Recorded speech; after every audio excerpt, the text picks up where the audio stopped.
よいしょ。何やら大きな箱ってことでね、それではこちらをさばいていく。はい、改めまして、本日の食材がこちら。なんか入ってる長い箱っていうことでね、久しぶりに来ましたこの箱何入っているのシリーズです。まずこちら開けていきましょう。お、氷がぎっちぎちにまず詰まっております。きたー。うわー、尻尾が出てきました。なんかナマズっぽい尻尾ですね。じゃん。正解はよいしょ、チョウザメでございました。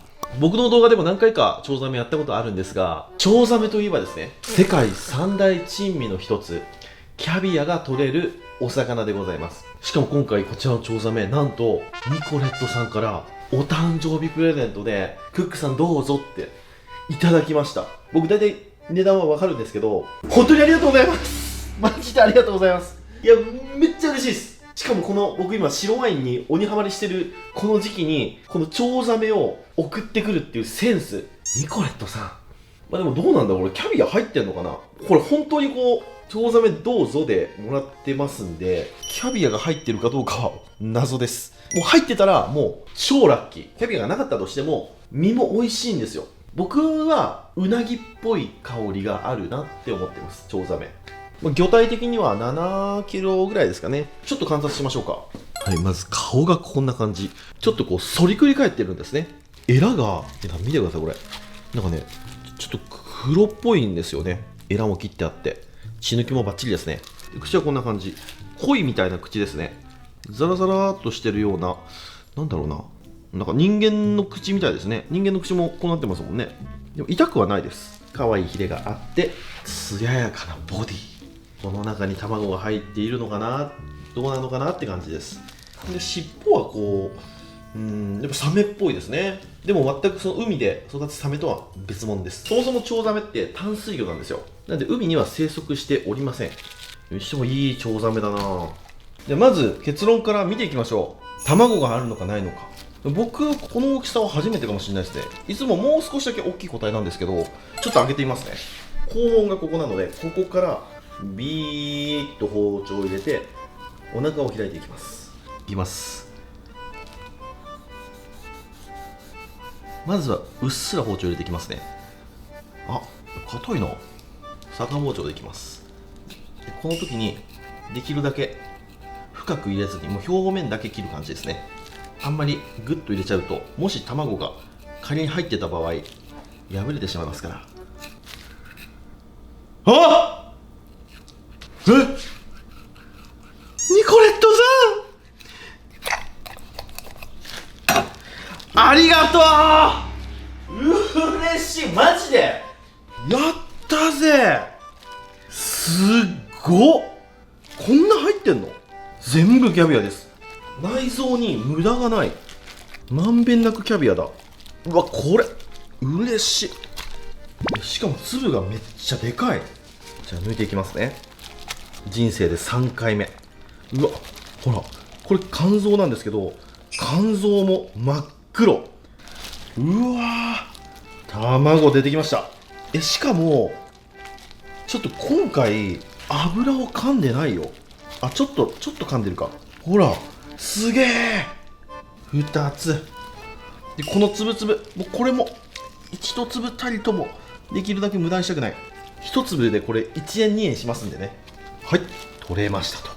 なんか片方大きかったですね。下の方のやつは少し小さかった。サイズがこう均等ではないんですね。はい、こんなたくさん取れました。一旦これ冷蔵庫に入れときます。大当たりでした。そしたら、じゃあちょっと頭を落としますね。なんかね、すげえ硬かった気がするんですよね。うわ、身がすごく透き通ってる。で、このチョウザメってとにかく鮮度が大事で、特にこのキャビアっていうのは、ニコレットさん聞いた話だと、これ昨日水揚げしたみたいですね。わざわざ飛行機で持ってきてくれたと。ありがとうございます。で、なかなかね、この丸の状態のキャビアの入ったチョウザメっていうのは入手できないですね。はい、では頭が落ちましたと。で、このチョウザメがシベリアチョウザメという種類のチョウザメですね。で、チョウザメってサメってつくんですけど、海のサメとはもう全く別のお魚です。淡水の古代魚ですね。すっごい昔からいるお魚です。チョウザメにも結構種類がいるんですよ。一番サイズの大きくなるサメっていうのがオオチョウザメっていう種類なんですって。通称ベルーガ。ベルーガって聞いたことないですか？ベルーガのキャビアはもう最高級、ね、7メートルぐらいになるんですよ。僕3人分ぐらい、そのぐらい大きくなるんですって。最大サイズがボルガ川で捕獲された全長 7.2 メートル、体重1476キロの個体、1トン超えですよ。どんなでかいですかね。で、僕チョウザメの話でこれ聞いた話なんですけど、1個うわ夢あるなっていうか面白い話だなっていうのが1個あって、ネス湖のネッシーの正体ってオオチョウザメなんじゃないかっていう話を聞いたことあります。レーダーとかに明らかにでかい魚影がたまにボンって映るんですって。とんでもなくでかいやつが。で、このヒレがね、こう水面からこう出てると本当にネッシーみたいに見えるから、ネッシーはチョウザメ説っていうのを私は強く推していきたい。そしたらさばいていくんですけど、ツルツルです。さばきにくいので1枚かませましょう。こういうヌルヌルしたお魚ってたくさんいます。海の魚だとそうですね、ハモとか、あとヒラメとかもヌルヌルしてますね。鱗がなかったりだとか、鱗が細かくて表面のぬめりが強い魚はペーパー1枚かましてあげると動かなくなります。で、動かなくなったところにこういう風に下ろしていきます。こういう感じですね。なんかうなぎさばくみたいな感じ。ここに骨がありますんで、この骨も切って開いていく感じですね。でね、チョウザメってなんか僕骨からすげえうまい出汁が出た記憶があるんですよね。ほんで、ちょっと見てください。ちょっと失敗してますよね。骨がめっちゃ柔らかいんですよ。ほら、もうスッパスパいけちゃうんですよ。軟骨系なので、この大名おろし難しいです。ちょっといってるな。よし、OK。でも柔らかいんですけど、この頭に近いところ、ここだけやたら硬いです。こっから上がめっちゃ硬い。なのでここら辺からブスッと刺してこう入れていく感じで、こっち側はもうこの状態で魚の魚体を動かさずにこういう感じで下ろしていきます。油があるね。そうで、油が黄色いんですよ。で、ここまで来たらこっちに落としていくと。音が全然違いますよね。ここ硬いんです。はい、取れました。はい、このようにおろし終わりました。こちらが身、そしてこちらが卵ですね。で、今日のメインはこちらです。卵。ちょっと身もせっかくなので食べてみたいなと。お刺身とかソテーとかは食べたことあるんですけど、僕ね、一回やってみたかったのがこれの昆布締め。どんな味になるんだろうっていう。なのでこのぐらいちょっと外して腹骨をすいていきます。で、残りの身は店舗に持ってってスタッフに分けたいと思います。もう無駄なくいただきます。なかなかチョウザメの身って食べる機会ないと思いますんでね、スタッフのみんな喜んでくれるんじゃないかなと。まかないがチョウザメの肉です。はい、では皮引いていきます。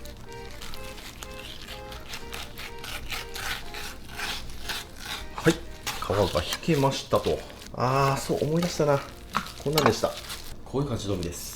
そしたらバットにお塩を振って、でチョウザメの身を置いて、で上からも塩かけて少し脱水をかけておきます。冷蔵庫で寝かしておきます。で、今回チョウザメをプレゼントしてくださったニコレットさんなんですけど、禁煙補助薬の企業さんなんですよ。皆さん聞いたことあると思うんですよ。僕ちょいちょいセカちゃんとかでは言ってるんですけど、昔喫煙者だったんですよ。それもかなりの。で、ちなみに今回元喫煙者からしてニコレットさんからお仕事のお話をいただいた時に、本当に効くんと思いまして、実際の効果が知りたいなと思いまして、喫煙者のスタッフさんにちょっと試してもらったんですよ。これニコレット、これドラッグストアに普通に売ってますもんね。実際どうでした？味はミント系でしたね。こう口の中さっぱりするような感じ、不快感とか特になく、使用感としては吸いたい気持ちが抑制されるって感じで、今吸いたいなっていうこの時にガムを食べると噛むことに集中するっていうところもありつつ、自然と吸わなくても平気かみたいな気持ちになりますね。タバコ吸えるところがめっちゃ少なくなったよね。そうですね。俺のタバコやめた理由の一つそこなんだよね。すごく肩身が狭いなって思い始めてきちゃって、僕もうタバコやめてから10年ぐらい経ってるんですけど、本当にあのタイミングでやめてよかったなと思います。そもそもなんで俺がタバコやめたかって理由が、まず一つその肩身が狭くなったっていうのと、寝起きがすっげえ悪くなったんですよね。あとはやっぱお金ですね。僕の吸ってた当時が390円とか410円とかだったのかな。でも今多分もっとするよね。で禁煙成功した僕の経験談から言わせてもらうと、最初の3日がめっちゃきついです。食事とか仕事の合間とか休憩時間とかね、あと車の移動中、こういう時に吸いたいじゃなくて、もうなんか吸いそうになるの。手がもう考えるより先に手が出ちゃうんですよ。それがやっぱ怖い。でもぶっちゃけ家族とか健康のこと考えたら、やめた方が良かったかなって思います。でタバコってさ、これ一体いくらまで上がるんだろう。間違いなくこのまま私がじゃあおじいちゃんになるまで吸ってましたってなったら、全然1000円はあるよね。いってんじゃないですか。便利なものがあるね。一応ニコレットってあれニコチンがちょっと入ってるんですよね。なんでタバコを吸わない方は食べちゃダメです。逆にニコチンを摂取しちゃいますんでね。僕はもうタバコ吸いませんけど、その時これがあったらな。いや、あったと思うんですけど、もうちょっと楽にやめれたかもな。でも結局は意思ですからね。自分のニコレット使ったからって言って絶対に禁煙成功できるわけではありません。自分の強い意志とこれがあればいけちゃうんじゃないですか。禁煙したらマジでめっちゃ食べ物美味しくなりますから。はい、そしたら次はこちらキャビアですね。これをばらしていきます。この膜とこの黄色い油でこういう風につながっている状態なんです。これをこういう焼肉の網とかにこうやってこすりつけてポロポロポロポローっと取っていきます。そうするとね、気持ちいいぐらいに取れていくんですよ。うわー、これね、楽。なんかね、個体的にこの油がびっしり噛んじゃってるやつもいるんですよね。一番最初にやった個体がそうだったかな。めっちゃ大変だったんですよ。何が大変かというと、これのばらした次の作業でその油を一個一個取り除くっていう作業があるんですよ。でも油紙が少ないから、ほらもう綺麗に落ちてきてる。これはやりやすい、ありがたい。一粒一粒ムラなくこうやってこすり続けると油と膜だけになります。なんかイクラの筋子とかもこういう方法でほぐせれるんですよ。でも筋子ね、これでやると結構割れちゃうのがあって、僕が下手くそなだけかもしれないんですけど、なんで僕は筋子とかはお湯でぐるぐるぐるっとやっちゃいますね。はい、そんなこんなでもう大体取り終わりましたと。これ結構取れますよ。まだこんなありますから。で今こんだけ落ちました。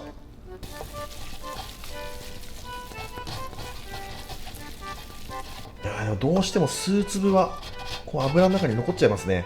はい、そしたら全て取り終わりましたと。はい、で取れたキャビアがこちらでございます。でこの状態のものを一度洗っていきます。で水で洗うんじゃなくてお酒で洗っていきます。そのままのキャビアはね、そのままでも美味しい。全くこれ塩が入ってない生の状態のキャビア。このナッティーな感じね。そしたらここはいい日本酒で洗います。シャンパンとか白ワインとかで洗う場合もあるみたいですけど、僕はね日本酒で洗った方が好きだったかな。前これ日本酒と同じ量の軟水ですね。1対1で割ったものを注いでいきます。ゆらゆらと洗っていきます。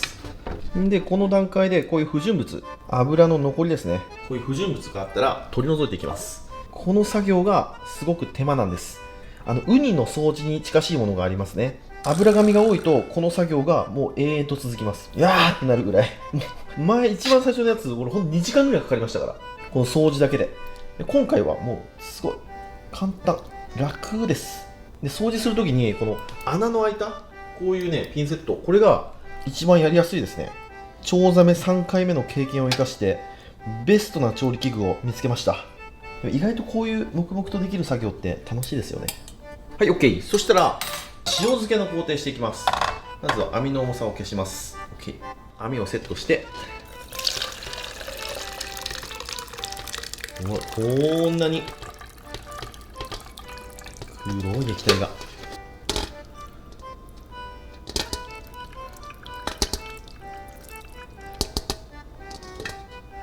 綺麗ですね。そしたら水がまだボタボタボタと垂れますので、これがほぼ落ちなくなるまで水を切っていきます。30分ほど冷蔵庫で入れておきましょう。そしたらその間に身の昆布締めを作っていきます。で昆布締めなんですけど、この硬い状態から挟むとちょっとね昆布の味が強すぎる気がするんですよ最近。今昆布締めのお勉強もしてて、で僕ね日本酒である程度戻してから最近は昆布締めをするようにしてます。結構戻します、日本酒で。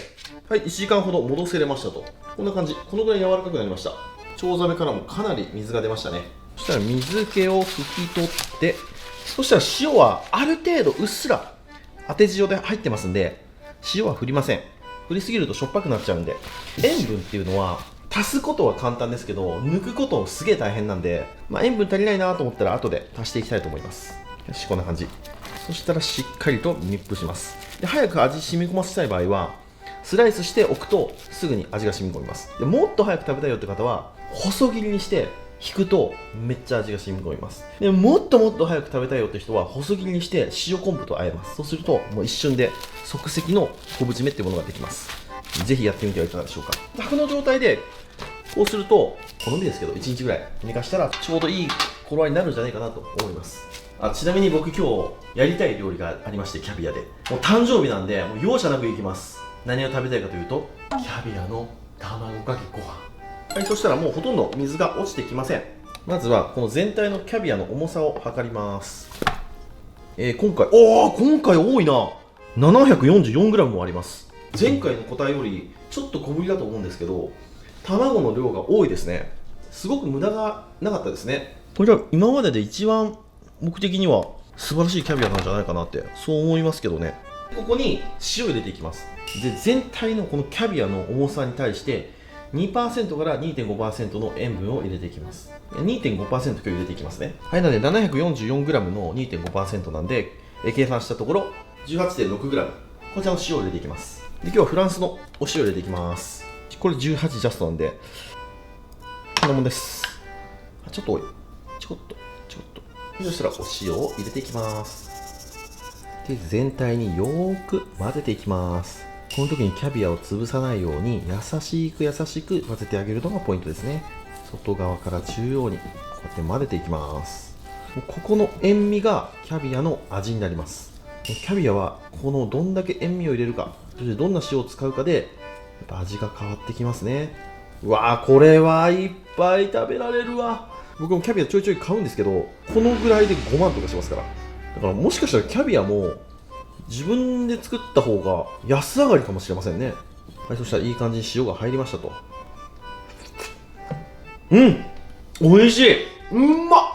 でもちょっとやっぱ水がこう出てきますんで、これ1日水を落としてあげたらもう完成ですね。逆にこのぐらいフレッシュの方が美味しい。そしたら塩入れたら少し水が出てきましたので、目の細かいざるに移して、はい、こんな感じ。ほら、さっきだいぶ水落ちたのに塩入れたらかなり出てきましたね。この水を1日かけて落とします。で、このまま冷蔵庫入れると表面乾いてしまいますんで、ラップを敷いて、で、横からも風が入らないように完璧に密閉します。はい、こんな感じです。そしたらこれで1日後に移動。はい、では1日経過しました。しっかり水気が落ちたと思いますよ。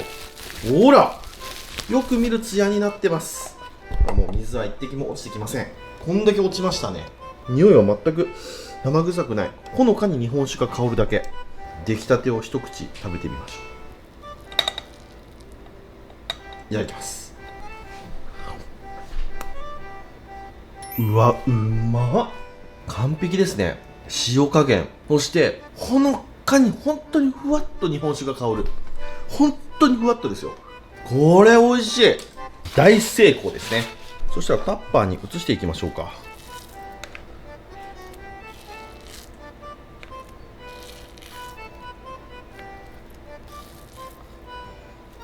これはもう最高の誕生日プレゼントですわ。結構キャビアって取れるんですね。このタッパーパンパンにしてもまだ余ってますから、これはみんなに配りたいと思います。でも網に1日入れといたらかなり潰れちゃうかなと思ったんですけど、下の方とか全く潰れてません。全然大丈夫です。で、これが昆布締めですね。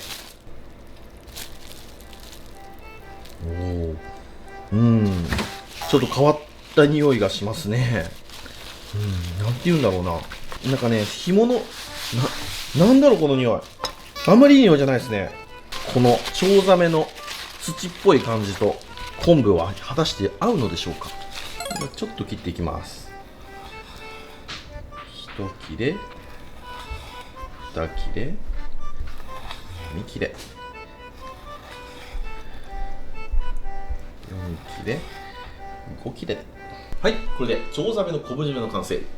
ちょっとここ炙りますか。なんか軽く炙った方が美味しそう。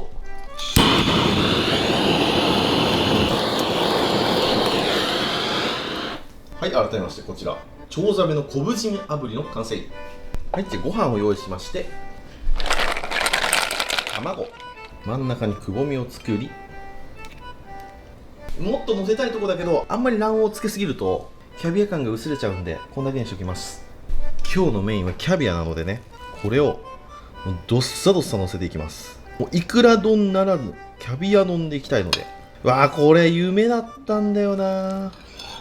いや、なかなかね、もうカンカンでキャビア買ってこれをねやろうとは思えないんですよ。でも自分で作ってこんだけあるからこそできる。しかもいただき物なんでね、贅沢にいきます。でここにちょこっと醤油を。はい、これでキャビア丼の完成。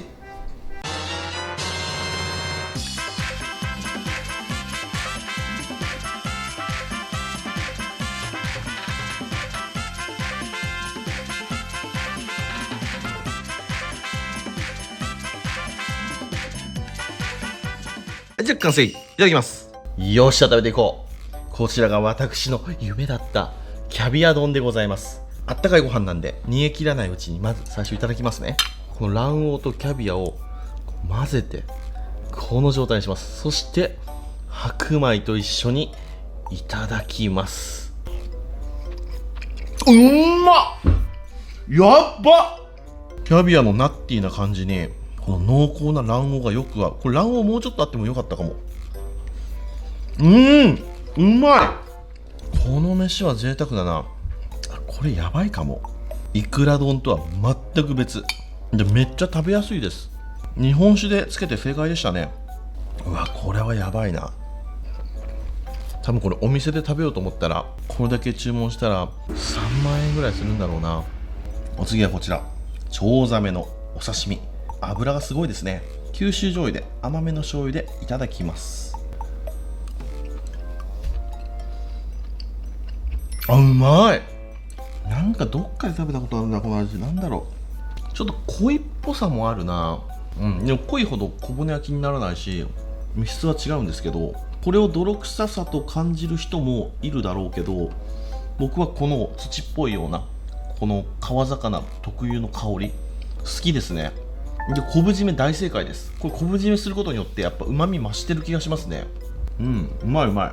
はい、ということで今日はこちらのキャビア丼とチョウザメの炙りさせてきましたら、お飲み物こちらやっていきたいと思います。せーの、じゃん。透明なやつ、お水です。今日はお水でいただきます。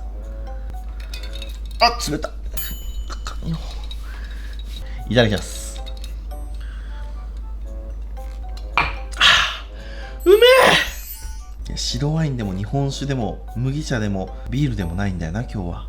やっぱり本当の高級食材を食べるときはお飲み物は水がいいな。やっぱお水は料理の邪魔をしないですね。それじっくり食べていくよ。ごちそうさまでした。ということで今日はいただき物のチョウザメのお腹の中から出てきたキャビアを使って僕の夢だったキャビアの卵かけご飯作って食べてみましたけども、いやめちゃくちゃ美味しかったです。贅沢の極みですね。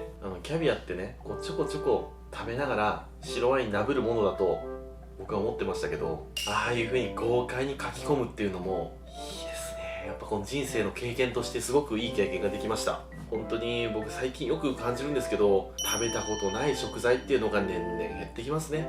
食で感動するって本当に素敵なことです。もっともっといろんなこういう食べてみたいなとか、この食材こういう風に豪快に食べたいな、これやってください、コメント欄で書いていただいたらやりますよ。で、ニコレットさん本当にありがとうございました。最高の誕生日プレゼントでございました。で、これねすごいもんで、僕の誕生日5月31日って世界禁煙デーなんですって。禁煙どうですかみたいな日ですね。これマジです。元喫煙者としてコンビニとか行ってもタバコ見ちゃうんですよ。今こんなん出たなとか、値段見るたびにわー高くなったなって思うんですよ。家族とか、健康のことも考えて禁煙いかがですか。チャレンジしてみては。マジで味覚が本当に良くなります。顕著に出ますね、これは。だから僕食が大好きなんで、長い目で見たら本当にやめれてよかったなって思ってます。ニコレットは禁煙を希望する方をサポートする禁煙補助ガムです。さっきスタッフも言ってましたけど、噛むことに集中することによって吸いたい気持ちを抑えるみたいですね。これタバコをやめようとした時に一番辛いのはこの吸いてっていうこのね衝動ですから、これを抑えることが一番大事です。でこれお子さんとかが誤って食べたら大変じゃないですか。なので工夫されてるみたいなんですよ。ちょっと開けてみますね。これねチャイルドルーフ仕様になってて簡単に開けれないんですよ。普通に押してもこれ取れないんですよ。お子さんがね間違って開けれないような仕組みになってます。で開け方は一区画ずつこう取ります。そしてこの角っちょから上を1枚剥がします。ピロッと。そしたら初めて押し出して取ることができます。これで食べていくって感じですね。よく考えたなと思いますね。これ薬局、ドラッグストア、そして EC サイト、そこで買えますんで手軽なのがいいですよね。僕は根性でやめましたけど、根性でやめるより賢い選択かなって思います。こちら概要欄に詳細貼っておきますので、ぜひご確認ください。このニコレット禁煙補助ガムを使って禁煙してみてはいかがでしょうか。本当に味覚がすっごいさえ渡るんで、食事が楽しくなりますよ。というわけで今日ご視聴ありがとうございました。バイバイ。